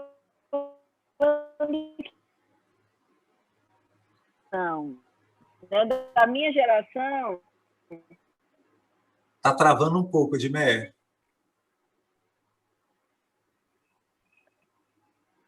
Oi? Agora sim. Ficou melhor. Agora, eu estava contando que, na minha realidade, eu entro no mestrado mais ou menos 10 anos antes das minhas colegas, dos meus colegas da minha geração. Então, Perfeito. Eu acompanhei, por exemplo, na Bahia, a expansão da pós-graduação. Quando eu entro no mestrado na Federal da Bahia, em 1999, 3 anos depois de formar em pedagoga, só tinha um programa de mestrado para o estado inteiro, com 20 vagas no máximo. A gente concorria com toda a Bahia, com uma universidade que já era multicamp, que tinha vários professores sem mestrado. Quer dizer, nesses últimos 20 anos, a gente ganhou muitos programas de mestrado e a expansão dos institutos federais. Então, muitos alunos meus de graduação hoje são doutores, professores universitários. E isso foi uma conquista dos últimos governos. Então, a gente observa que em algumas universidades e institutos, programas de formação aconteceram, só que não exatamente, né, com essa intensidade que a gente está discutindo agora, porque isso também depende muito da autonomia de prática. A gente não pode deixar de lutar por política de formação, mas a gente precisa criar, dentro dos nossos próprios coletivos, atitudes de formação. Então, por exemplo, o que vocês estão fazendo agora? Vocês tomaram a iniciativa de criar essa comunidade de prática, porque o tempo pediu. Mas por que isso não aconteceu antes? Se a gente tem hora para estudar e planejar, e se a gente pode articular a hora de ensino, pesquisa e extensão. Então, eu acho que a gente tem que começar organicamente criando essas nossas comunidades de prática, mas também nunca deixar de cobrar do Estado e do Ministério essa intencionalidade. Por exemplo, nesse momento, a gente não tem programa da CAPES que financia. A gente perdeu isso com o golpe. A gente perdeu Ciências Sem Fronteiras para nós e nossos alunos. Então, a gente precisa ativar a militância e recuperar o que a gente perdeu e avançar.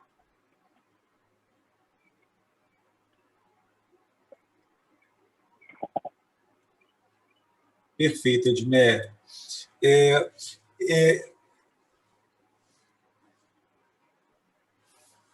Pois bem.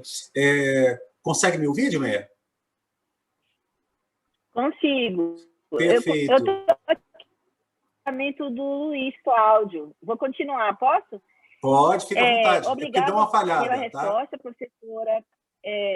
Tá bom. Mas minha pergunta tinha outro sentido. Vamos lá. Suas falas anteriores me levaram a questionar até onde podemos meramente transpor ou replicar práticas típicas do ensino presencial em modelos não presenciais. Na minha visão, a mera transposição é um engano diante da necessidade de romper paradigmas. Sim, Luiz, a gente está sintonizado. O que eu disse é um processo cultural. A gente tende inicialmente a transpor, mas depois nós vamos avançando, aprendendo com a própria prática. Ninguém dorme bancário e acorda dialógico. A gente tem que passar por um processo de readaptação até romper. Agora, em alguns contextos, a gente rompe mesmo, tá? Mas isso não é para todo mundo, porque é por causa do desconforto cognitivo, tá? Então, a gente tem que perceber que somos muito diferentes. Eu trabalhei, por exemplo, com 80 pessoas de ensino de solo a cirurgia de pata de cavalo. Eu trabalhei com químicos, agrônomos, engenheiros, literatos, arquitetos. Esse pessoal todo nunca parou para discutir o ensino na vida, porque se formaram em suas áreas e fizeram mestrado e doutorado em suas áreas. Pessoas brilhantes, com currículos internacionais. Só que para eles, a avaliação era exame, era semana de prova. E ensinar era trabalhar com conteúdo. Então, no início, muita gente se colocou num lugar, eu não sei como é que eu dou conta e como é que eu faço para fazer o que eu fazia antes. No começo foi assim, mas foi graças à consciência,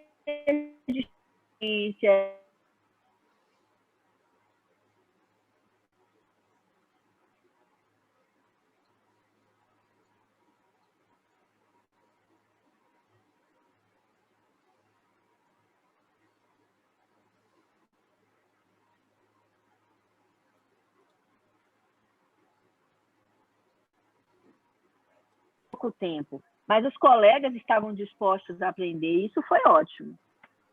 É tão bacana, gente. Eu vou confessar a vocês, se eu pudesse, eu ficaria um mês só fazendo a formação de professores. Como titular livre, eu posso fazer isso. Mas, por exemplo, eu acabei não fazendo, eu acabei dando aula na graduação agora, porque dar aula na graduação significava, para mim, encontrar regras de políticas e ajudá-las a participar. Quer dizer, se eu não trabalhasse na graduação, eu não poderia ajudar minhas colegas diretamente da prática educacional. E aí eu estou dando aula. Hoje a Edmeia Santos tem disciplina na graduação, no doutorado e o dispositivo de formação de professores. Aí eu arrumo uma hora na quinta ou na sexta para estar aqui com vocês, por exemplo, né?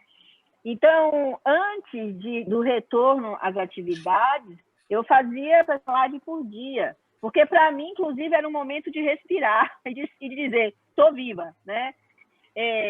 Mas quando as aulas começaram, gente, aí o bicho pegou, né? Verdade. A Rosana traz uma provocação aí, Edmeia. Você consegue visualizar aí no chat? Ou você quer que eu faça a leitura? Ok. Consigo. Rosana Paz, ela vai dizer o seguinte: colocações esclarecedoras, o futuro do ensino vai mudar após pandemia, o que experimentamos agora com o ensino online vai mudar ou voltaremos ao normal? Olha só, Rosana, vai depender de como cada um de nós vai lidar com isso. Porque o normal não vamos ter nunca mais, né? Eu acho. Até porque o normal não era tão bom assim. Eu acho que a gente vai usar muito o online como extensão do presencial. Pessoalmente, eu já fazia isso porque é minha área de pesquisa. Mas eu acho que todo mundo que usou Zoom, todo mundo que usou Moodle, vai continuar usando. A gente vai convidar pessoas para palestrar e colaborar com as nossas turmas. A gente vai continuar usando o AVA, nem que seja como repositório. A gente vai, em algum momento, trabalhar com avaliação online, mesmo numa turma presencial. A gente vai, por exemplo, aproveitar as ferramentas para criar áreas para os alunos se encontrarem para trabalhos de grupo. Então, eu acho que a gente vai lançar a mão do digital para potencializar o presencial. Agora, se a gente resolver fazer reforma curricular, aí eu acho que a gente pode avançar para uma educação mais híbrida, o que, do meu ponto de vista, é muito importante.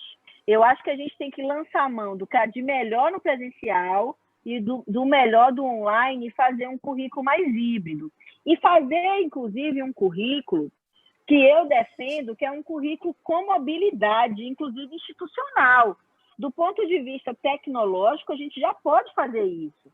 Eu acho que a gente pode... Eu queria muito, muito, muito ter uma formação assim. Imagina você fazer uma graduação podendo estudar em vários institutos federais por esse Brasil afora. Você se inscreve no Instituto Federal fisicamente, para nele você ter experiência com os laboratórios físicos, tecnológicos, artísticos, movimento estudantil, para você ter um instituto para chamar de seu. Mas o que impede a gente, na cibercultura, de fazer disciplina lá no Instituto Federal de Salvador, ou de Camaçari, ou de Volta Redonda. Tecnologicamente, nada. A gente pode, inclusive, fazer isso acontecer, o que vai só nos empoderar. Eu acho que a gente pode criar repositórios públicos para que eu tenha acesso ao conteúdo que vocês produzem e vocês aos conteúdos que eu produzo. Olha só, criações com a educação só depende de incentivo e de arrojo, eu acho, né? Arrojo intelectual nosso, porque tecnologicamente tudo isso é possível. Eu acho que democratiza sobremaneira. O que é que a Europa vive com o Erasmus, né, gente? Um aluno europeu, ele pode desenvolver o seu curso de graduação em qualquer universidade da Europa. Depois, tudo isso se junta e você tem um certificado, um diploma. Mas, para isso, tem que ter programa, né? Para isso, tem que ter política pública. Sim, verdade. Eu costumo dizer que, em tempos de tempestade, não é muito adequado consertar o telhado. Então, acho melhor a gente atravessar esse temporal político que nós estamos.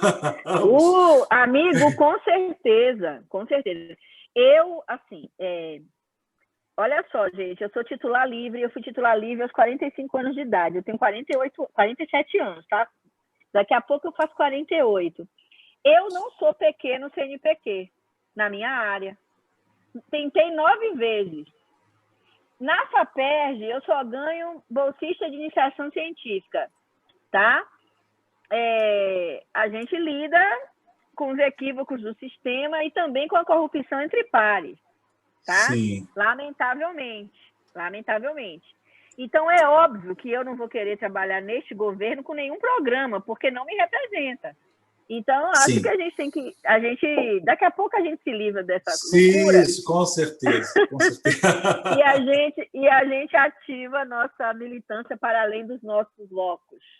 Mas verdade. Agora a gente precisa brilhar com criatividade nos nossos locos.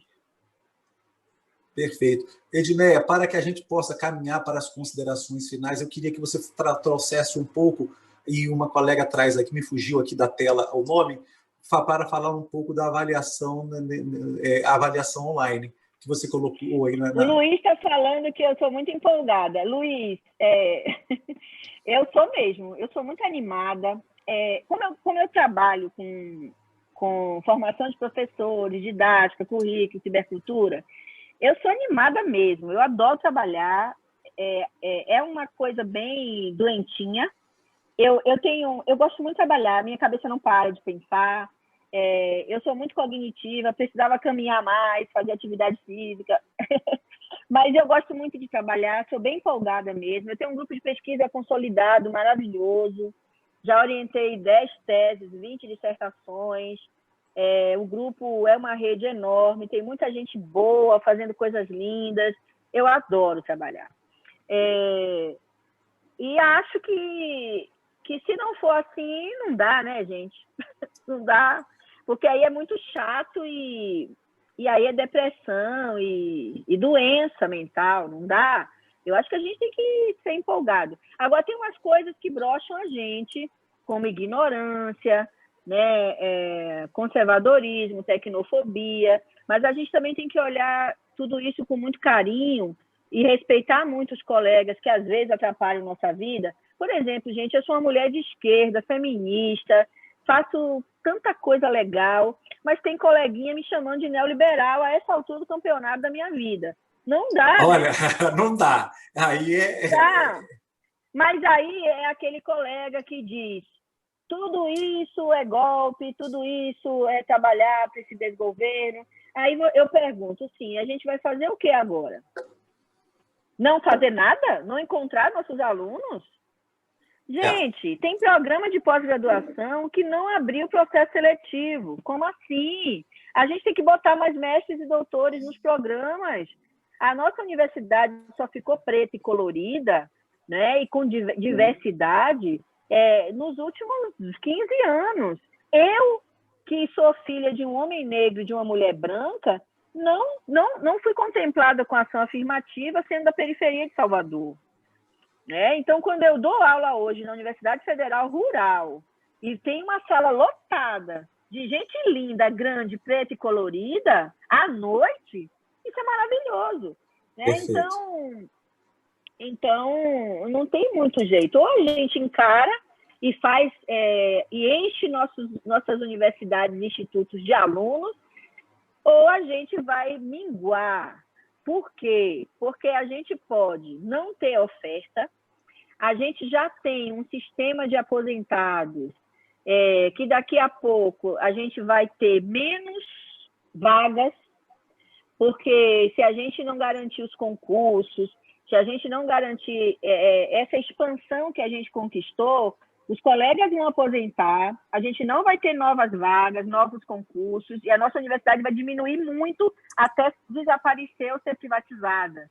Então, como assim não fazer processo seletivo para mestrado e doutorado agora? Eu não consigo entender isso. Como assim não oferecer nada, tá? Nem para os concluintes. Gente, é muito absurdo a gente empatar a vida dos nossos alunos. Sim, verdade. Os alunos precisam concluir os cursos, ou para fazer mestrado, ou para buscar um trabalho. O mundo não parou porque a gente está numa pandemia, muito pelo contrário.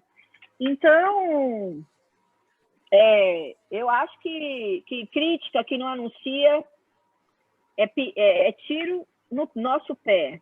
A crítica precisa anunciar.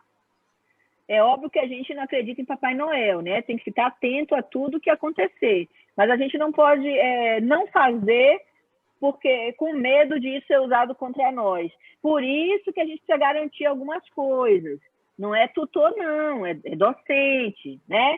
A gente precisa garantir que a gente não vai ter mais de 50 alunos para um professor. Algumas coisas a gente precisa garantir nos nossos colegiados, para a gente não dar brecha para o golpe, que já está instituído. E a gente sabe da presença do governo nas instituições. O que foi a Anvisa interromper dramaticamente os testes, né? O que é a intervenção na Polícia Federal, o que foi aquela cena onde um juiz deixa um advogado estuprar de novo aquela moça, né? O que é um procurador público que não defendeu aquela moça? Então, a gente está vivendo uma democracia mesmo em vestigem, porque as nossas instituições são muito comprometidas. O que é você eleger um reitor e o reitor ou reitora não tomar posse, né? Então, a gente está numa situação dramática. E que isso passe, mas a gente vai perder muito ainda, né? Muito. Perfeito, Edmeia. Pode continuar, Edmeia. Pode continuar. Né? Não dá para receber salário e não dar aula, né, gente? Não dá. É um negócio assim que não dá. Perfeito. O nosso mestrado profissional em ensino e suas tecnologias, nós não paramos mês nenhum. Mas também não foi uma decisão isolada. Foi uma decisão tudo conjunta tem que ser colegiadamente do colegiado dos docentes, ouvindo os discentes. Foi uma ação conjunta. Havia a viabilidade, até porque todos trabalhamos e pesquisamos em ensino no âmbito das tecnologias digitais. Então, quer dizer, é essa coisa de se concordar, de se planejar junto, que isso é muito importante. E vocês já usavam uma certa infraestrutura e os alunos também já tinham acesso, né? Com certeza, com certeza. Agora, o que estamos defendendo aqui é aquilo que você deixou muito claro, Edmeia, é ninguém soltar a mão de ninguém, é ninguém ficar pelo caminho, exatamente, por barreira que inviabiliza o acesso à participação e aprendizagem. Então, quer dizer, tudo isso que estamos apresentando aqui é numa perspectiva crítica e com muita responsabilidade. É bom deixar isso muito claro, porque o que acontece? Houve também nesse período, Edmeia, por certo, aí na Rural, houve aqui, houve pelo país todo, aqueles que quisessem que o carro seguisse, deixando a maioria para trás. Também não estamos aqui para isso, não é isso? Também não estamos.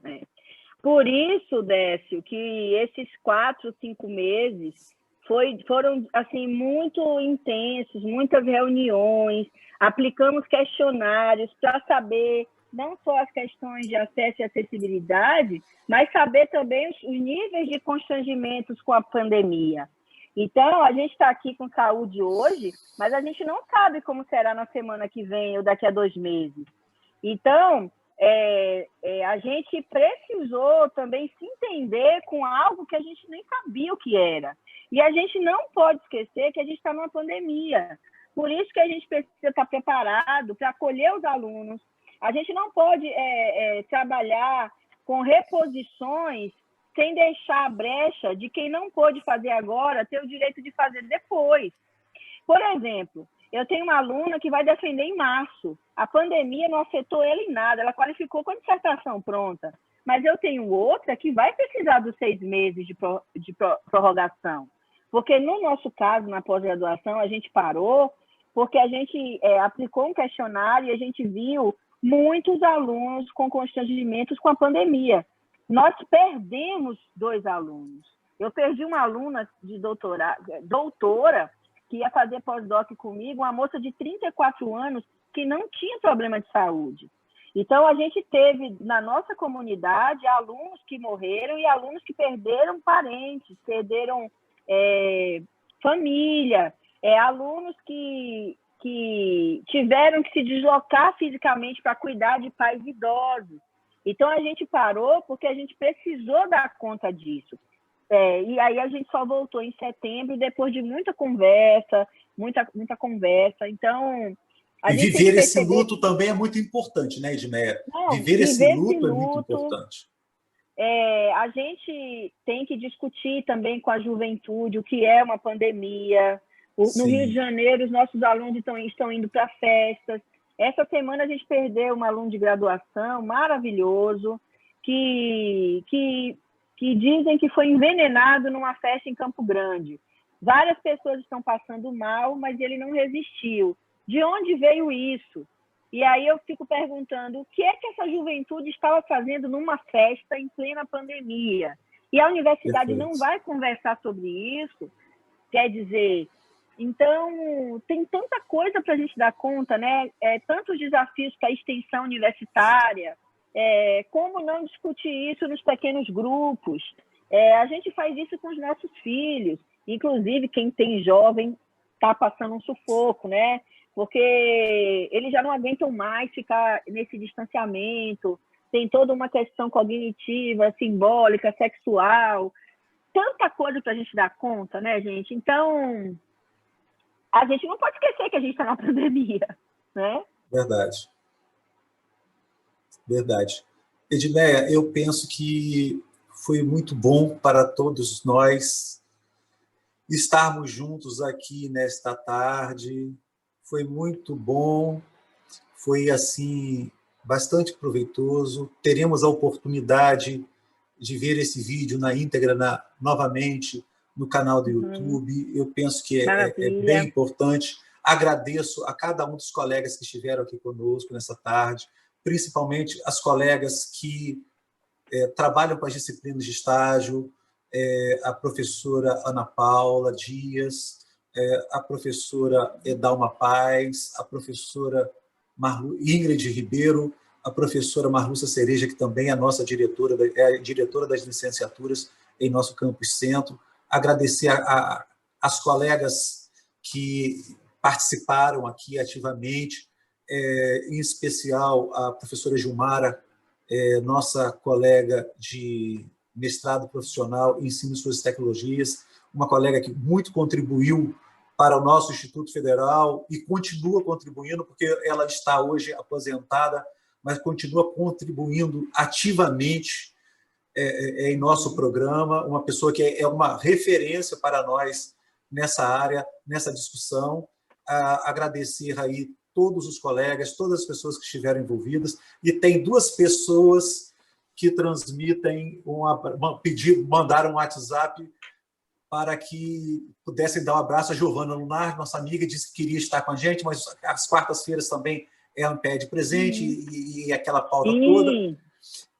E o Carlos Henrique Medeiros de Souza, que é o nosso coordenador aqui do Programa de Cognição e Linguagem da UENF, também deixa um abraço para você.